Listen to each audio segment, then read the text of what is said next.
আসলে বলতে যে বিষয়টা বুঝি, আসলে মানেই বুঝি আমরা কারবালা। বুঝি কি বুঝি না? শোনেন, আমি পুরো ঘটনা বলার টাইম নেই। কারবালা মানে আমাদের বাংলাদেশের মানুষের ধারণা ইরাকের ফুরাত নদীর তীরে অবস্থিত কারবালা। আসলে বিষয়টা এমন না। কারবালার মূল শব্দ হলো আরবি শব্দ কারিবুল বালা, বিপদে পতিত হওয়ার জায়গা। বিপদে পতিত হওয়ার, খুব ভালো করে বুঝবেন ইমানদার ব্যক্তিরা, ইমানের পরীক্ষা দিতে গিয়ে যেখানে বিপদে পতিত হয় ওই জায়গার নাম কি? তাহলে একটা মেসেজ মাথার মধ্যে ঢুকায়। হযরত ইব্রাহিম আলাইহিস সালামকে আগুনের মধ্যে ফেলে দেওয়া হয়েছিল। নমরুদ অগ্নিকুণ্ডের মধ্যে ইব্রাহিম নবীকে ফেলে দিল। ইব্রাহিম নবীর জন্য ওই নমরুদের অগ্নিকুণ্ডটাই ছিল, সুন্দরস্থান করুন করেন, ওই অগ্নিকুণ্ডটাই ছিল মুসা নবীকে লোহিত সাগরে ফিরাউন যখন হামলা করলেন, মুসা নবী ঝাঁপ দিল। তার মানে বোঝা যাচ্ছে মুসা নবীর জন্য ওই লোহিত সাগরটাই ছিল কারবালা। ইউসুফ নবীর জন্য ওই মিশর দেশের জেলখানাটাই ছিল কারবালা। ইউনুস নবীর জন্য মাছের পেটটাই ছিল। আমাদের নবীর জন্য শীত আবু তালিব নামক জেলখানাটাই ছিল।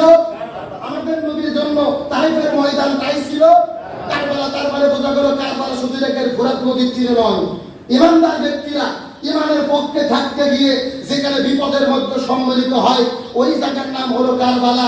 তার মানে বোঝা যাচ্ছে কারবালা শুধু ইরাকের ফুরাত নদীর তীরে নয়, কারবালা বাংলাদেশেও হতে পারে।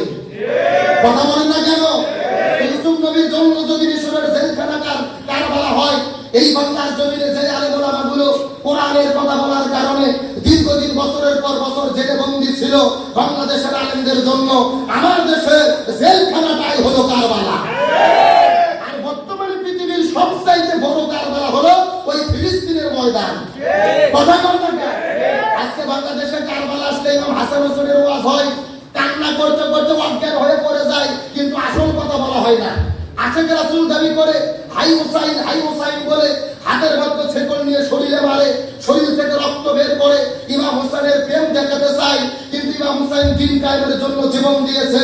তথাকথিত আশেক রাসূলরা এই বাংলার জমিনে দিন কায়েমের জন্য জীবন দেওয়া তো দূরের কথা, ইসলামী আন্দোলন করে না, বরং তার বিরোধিতা করে।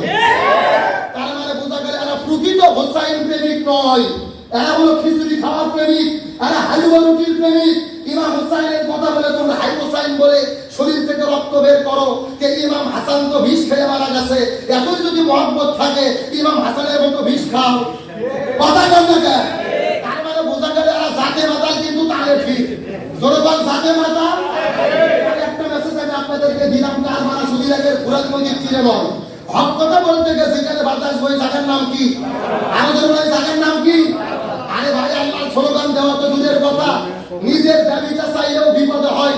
আজকে শেষ কথা বলি, যেহেতু আমাকে বলা হয়েছে শেষ করতে, বর্তমানে বাংলাদেশের লক্ষ লক্ষ ছাত্ররা কোটা বিরোধী আন্দোলন করতেছে নিজেদের দাবি প্রতিষ্ঠার জন্য, সেখানেও হামলা করা হচ্ছে।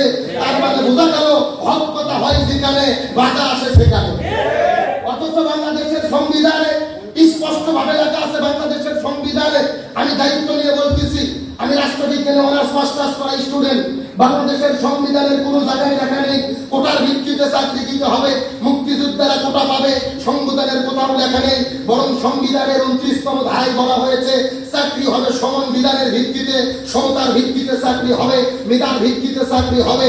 অথচ বাংলাদেশে কোটার নাম করে 100 জন নেবে চাকরি, তার মধ্যে 56 যায় কোটায়, 56% কোটা।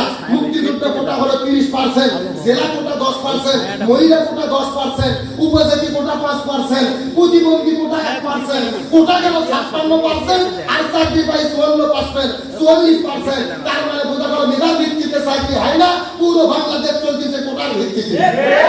এই যে আমার চাচার বুড়ি, আমি যুক্তিবাদী একটা ওয়াজে বলেছিল যে মুক্তিযোদ্ধা মরে গেলে ওই নাকি 200 বছর হাড্ডি পর্যন্ত কবরে বেতন পায়। এই কথা বল, এই বক্তব্য শুনছেন না? যে মুক্তিযোদ্ধা মরে যায় হাড্ডি পর্যন্ত কবরে বেতন পায়। তাহলে চাচা হলো মুক্তিযুদ্ধে একটা খবর শুনেছেন? আপনাদের বগুড়া সোনাতলার একটা মুক্তিযুদ্ধে ওর ছেলে হলো 2টা সন্তান, আরো 5টা সন্তান ভুয়ো সন্তান বানাইয়া তাদের চাকরি নিয়ে দিয়েছে। যেরকম সুবহানাল্লাহ, আলহামদুলিল্লাহ। মানে বোঝা গেল বর্তমানে কোটার নামে যা চলতেছে, যারা এর ভুক্তভোগী তারাই জানে কষ্ট। আমার জীবনের একটা কষ্টের কথা বলি, আমি জাহাঙ্গীরনগর বিশ্ববিদ্যালয়ে ভর্তি পরীক্ষা দিয়ে 96তম অবস্থান গ্রহণ করেছিলাম, 120টা সিট, তারপরও আমি 20টা, ওই কোটার সাইড বাদ দিতে দিতে কোটার লোক ঢুকাতে আমাকে আর ভার্সিটিতে চান্স দেওয়া হয় নাই। তার মানে বোঝা গেল শুধু চাকরি না, বিশ্ববিদ্যালয়ের পরীক্ষা দিতে গেলে কোটা, চিকিৎসা নিতে গেলে কোটা, চাকরিতে কোটা। এই কোটা নামক অভিশাপ থেকে বাংলাদেশকে মুক্ত করতে হবে। সুতরাং এই আন্দোলন শুধু ছাত্রদের আন্দোলন নয়, আমাদের সবার আন্দোলন, আমাদের সন্তানদের আন্দোলন। ঢাকা শহরে যারা বসবাস করে বলবো, ছাত্ররা আন্দোলন করে গাড়ি ঘোড়া বন্ধ থাকে, মনে কষ্ট পাবেন না, সহ্য করেন। এর মাধ্যমে আমাদের সন্তানদের কল্যাণ হবে। আজকের শেষ কথা, ইমাম হোসাইন কারবালার প্রান্তরে জীবন দিয়েছে, বাতিলের কাছে মাথা নত করেনি। কারবালার শিক্ষা হলো জীবন দেওয়ার ইতিহাস, কারবালার শিক্ষা মাথা নত করার ইতিহাস নয়। আজকে শিক্ষা নেব, ইমাম হোসেনের মতো প্রয়োজনে জীবন দেব, বাতিলের কাছে মাথা নত করব না। তারা যে হাত উঠান দেখি, আপনার সময় যেহেতু কম, আসলে অল্প টাইমে কোনটা বলবো কোনটা ছাড়বো আলোচনার লাইনে ওঠে না। ভাঙা ছিল যত কথা বলেছি, আমরা দোয়া করি আমাদের প্রিয় চাচা মাওলানা মুলাবিন যুক্তিবাদী, আমাদের বগুড়ার দুইটার অহংকার, দুইটা রত্ন, একটা মুফতি বজলুর রশিদ মিয়া চাচা আর একটা মাওলানা মুলাবিন যুক্তিবাদী চাচা, আমাদের মুরব্বী, আমাদের মাথার তাজ। আমরা দোয়া করি আল্লাহ তাদের নেক হাত দারাজ করুক, বলেন আমিন। আর দীর্ঘদিন কোরআনের খেদমত করার তৌফিক দিক, বলেন আমিন। ইসলামিক মিডিয়া কল্যাণ পরিষদকে আল্লাহ তাআলা কবুল করুক, বলেন আমিন। এবারে আমি আপনাদের মধ্য থেকে দোয়া চেয়ে বিদায় নিচ্ছি। আসসালামু আলাইকুম ওয়া রাহমাতুল্লাহি ওয়া বারাকাতুহু।